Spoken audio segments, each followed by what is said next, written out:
ఓం వసుదేవసుతం దేవం కంసచాణూరమర్ధనం దేవకీ పరమానందం కృష్ణం వందే జగద్గురుం.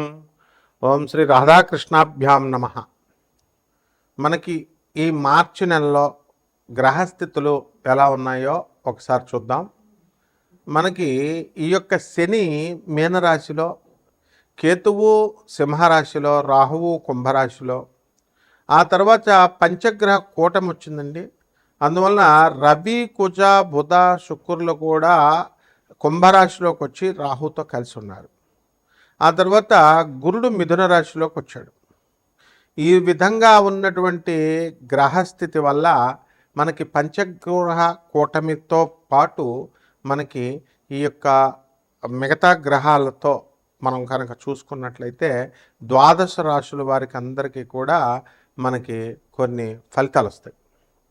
అందువలన ఒక్కొక్క రాశి వారికి మనకి ఏం జరుగుతుంది తెలుసుకోవాలనుకుంటే ముందు మనకి ఏలినాటి శని జరిగేటటువంటి గ్రహాలు 3 ఉన్నాయి. ఆ 3 గ్రహాలలో మనకి ఈ యొక్క కుంభరాశి, మీనరాశి, ఆ తర్వాత మేషరాశి ఏలినాటి శని జరుగుతున్నాయి. కాబట్టి కొన్ని కఠినమైనటువంటి పరీక్షల్ని ఈ రాశుల వారు ఎదుర్కోవాల్సినటువంటి అవసరం ఉంది. అలాగే లేనిపోయినటువంటి అపనిందలు పడ్డము, ఇలా కొన్ని జరుగుతూ ఉంటాయి. అప్పులు బాధలు అవనివ్వండి, అవమానాలు, ఎంత మీకు డబ్బు వచ్చినప్పటికీ కూడా అవమానాలు పాలవ్వడం అనేటటువంటిది ఈ 3 రాశుల వారికి ఎక్కువగా జరగడానికి అవకాశాలు ఉంటాయి. ఇకపోతే ఈ యొక్క ధనుస్సు రాశి వారికి మనకి అర్ధాష్టమ శని గ్రహ దోషము, అలాగే ఈ యొక్క కర్కాటక రాశి వారికి మనకి అష్టమ రాహు జరుగుతుంది అనుకోండి. అయితే సింహరాశి వారికి అష్టమ శని దోషం జరుగుతుంది. కాబట్టి ఈ దోషాల ప్రభావం వలన మీరు ఎంత కష్టపడి పనిచేసినప్పటికీ కూడా పనులన్నీ కూడా చాలా ఆలస్యంగా జరగడము ఇలా మీకు ఉంటాయి. అనవసరమైనటువంటి చిన్నవారు, మీకంటే చిన్నవారి వలన మాటలు పడేటటువంటి సందర్భాలు అనేకమైనటువంటివి జరుగుతూ ఉంటాయి. కాబట్టి ఈ యొక్క రాశుల వారికి ఈ అష్టమ శని, అర్ధాష్టమ శని, ఏలినాటి శని ప్రభావాల వల్ల మనకి ఈ రాశులన్నీ కూడా చాలా బాధిస్తూ ఉంటాయి. కొన్ని రాశులు, నేను చెప్పినటువంటి రాశుల్ని. అయితే వీళ్ళందరికీ కూడా మనము ఈ ఫలితాల నుంచి మనం దాటుకోవచ్చా అండి ఈ యొక్క దోషాల నుంచి అని అంటే ఖచ్చితంగా దాటుకునేటటువంటి అవకాశాలు అధికంగా ఉన్నాయి. అయితే మనము కరెక్ట్ అయినటువంటి సాధన చేసుకోవాలి, కరెక్ట్ అయినటువంటి గురువు అవసరం అన్నమాట. కాబట్టి ద్వాదశ రాశుల వారికి అందరికీ కూడా మనకి ఏ విధమైనటువంటి ఫలితాలు ఇస్తాయో మనం ఈ వీడియోలో చూద్దాం. అలాగే ఇవన్నీ కూడా కోటాను కోట్ల మందికి కామన్ ప్లాట్ఫారం మీద చెప్పబడేటటువంటి రాశి ఫలాలు. కాబట్టి దీనికి మనం ఏం చేయాలంటే వ్యక్తిగత చార్ట్ చూడాల్సినటువంటి అవసరం ఉంది ప్రతి ఒక్కళ్ళకి కూడా. అప్పుడు మాత్రమే సంపూర్ణమైనటువంటి మనకు జరిగేటటువంటి దశలు, మనకు జరిగేటటువంటి జాతకం అనేటటువంటిది తెలుస్తుంది.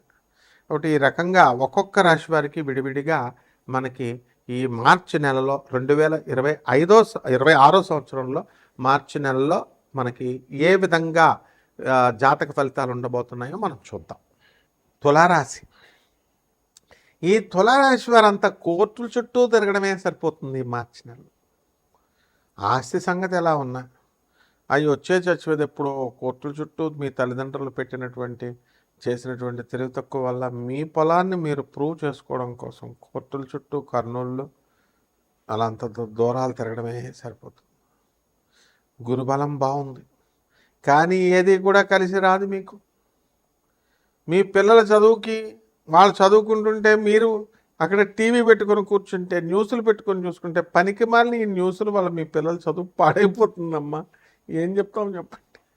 కాబట్టి మళ్ళీ ఇప్పుడు పరీక్షల సీజన్ వచ్చేసరికి పిల్లల మీద తోసేస్తున్నారు తులారాశి వారు చదవట్లేదని.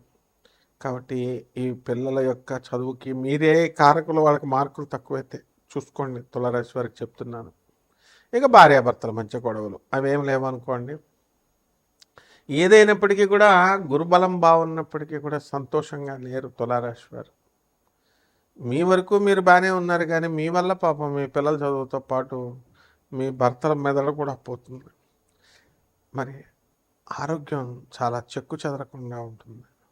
శని మీనరాశిలో ఉండి అసలు తాగుడు ఇలాంటి అలవాట్లు ఉన్నటువంటి వాళ్ళందరూ కూడా సిగరెట్లు అన్నీ మానేస్తారు. ఆరోగ్యం బ్రహ్మాండంగా ఉంటుంది. మంచి అలవాట్లు మీకు వస్తాయి. ప్రేమల నుంచి బయటకు వచ్చేస్తారు. మాయ నుంచి బయటకు వచ్చేస్తారు. కొత్త కొత్త ఫ్రెండ్స్ మీకు పరిచయం అవ్వడం, ఇలాగా కొత్త కొత్త పనులు మీరు చేయడం, కొత్త కొత్త ప్రాజెక్ట్స్ గురించి ఆలోచించడం, ఇన్నోవేటివ్గా మీరు ప్రవర్తించడం, ఇలాంటివన్నీ కూడా జరుగుతాయి. కాబట్టి ప్రభుత్వ ఉద్యోగాలు ఎవరైతే చేస్తున్నారో అటువంటి వాళ్ళందరికీ కూడా టీఏలు, డిఏలు, అరియర్స్లు ఇవన్నీ కూడా వచ్చేస్తాయి. ప్రైవేట్ ఉద్యోగస్తులకి యాజమాన్యాలు గుర్తిస్తాయి. Double promotion. తర్వాత ప్రైవేట్ యాజమాన్యాలు ఏం చేస్తాయి, మీకు 2 పనులు చెప్తాయి. 2 పనులు కూడా సవ్యసాచిలాగా మీరు అర్జునుల చక చేసుకెళ్ళిపోతూ ఉంటారు. అండ్ గురువుల్ని వద్దంటే తెగ గౌరవించేస్తూ ఉంటారు. ఊర్లు కొత్త కొత్త వస్త్రాలు కొనుక్కోవడం, కొత్త కొత్త ఊర్లు తిరగడం, కొత్త కొత్త ఆభరణాలు కొనడం, ఇవన్నీ కూడా జరుగుతాయి. అండ్ ఈ రాశి వారికి అందరికీ కూడా ఇప్పుడు పాపం రమాదేవి అని ఒక అమ్మాయి ఉంది. ఎంతో గాణగాపురంలో బిచ్చగాళ్ళని కూడా కోటీశ్వరం చేస్తాడని చెప్పింది. మరి ఆ అమ్మాయి ఈ రోజున కోటీశ్వరాలు అయిపోయింది దత్తాత్రేయుని నమ్ముకొని.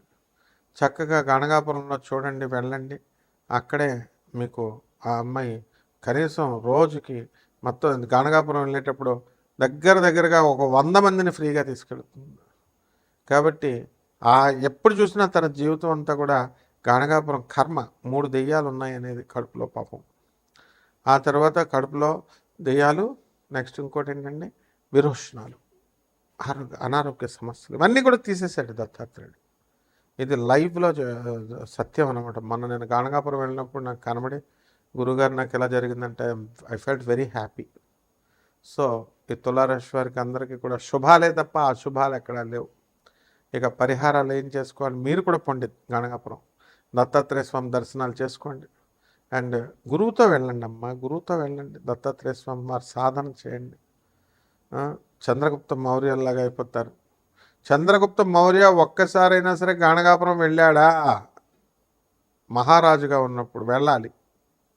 ఇప్పుడు వెళ్ళినటువంటి సందర్భాలు అనేకమైనటువంటి ఉన్నాయి. వెళ్ళకపోతే వెళ్ళేటటువంటి పరిస్థితులు దత్తాత్రేయుడు తీసుకొస్తాడు. రావి చెట్టు చుట్టూ ప్రదక్షిణాలు చేయండి. ఓం శనైశ్చరాయ నమః, రాహవే నమః అంటూ. మరి అమ్మవారు ధన యక్షిణికి మీరు చక్కగా పూజ చేసుకోండి. యక్షిణి మంత్రాలు అన్నీ కూడా జపించండి.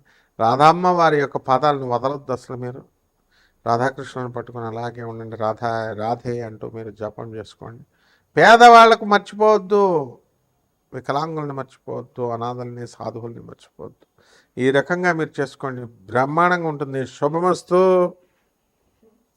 కారణంగా మీకు అనేక రకమైనటువంటి లాభాలు మీకు జరుగుతాయి.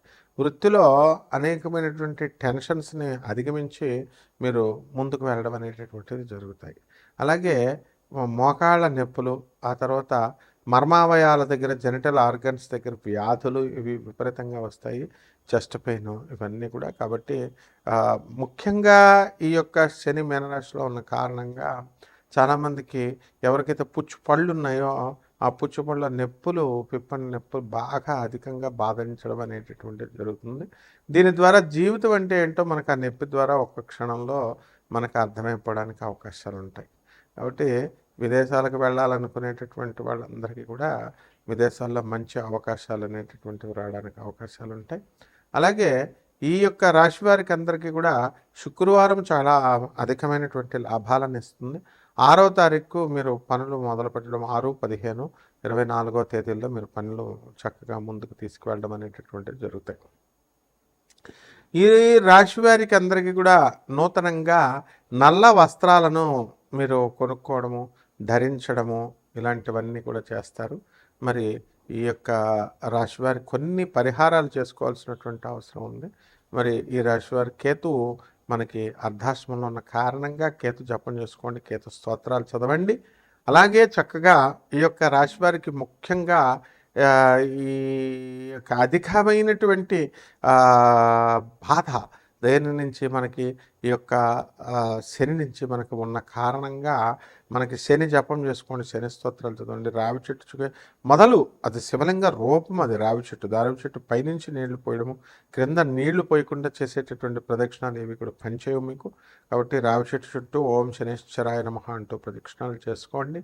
అలాగే మోకాళ్ళతో చక్కగా ఒక ప్రదక్షిణ అనేటటువంటిది రావి చెట్టు చుట్టూ మీరు చేసుకోండి, ఓం శనేశ్వరాయ నమః అంటూ.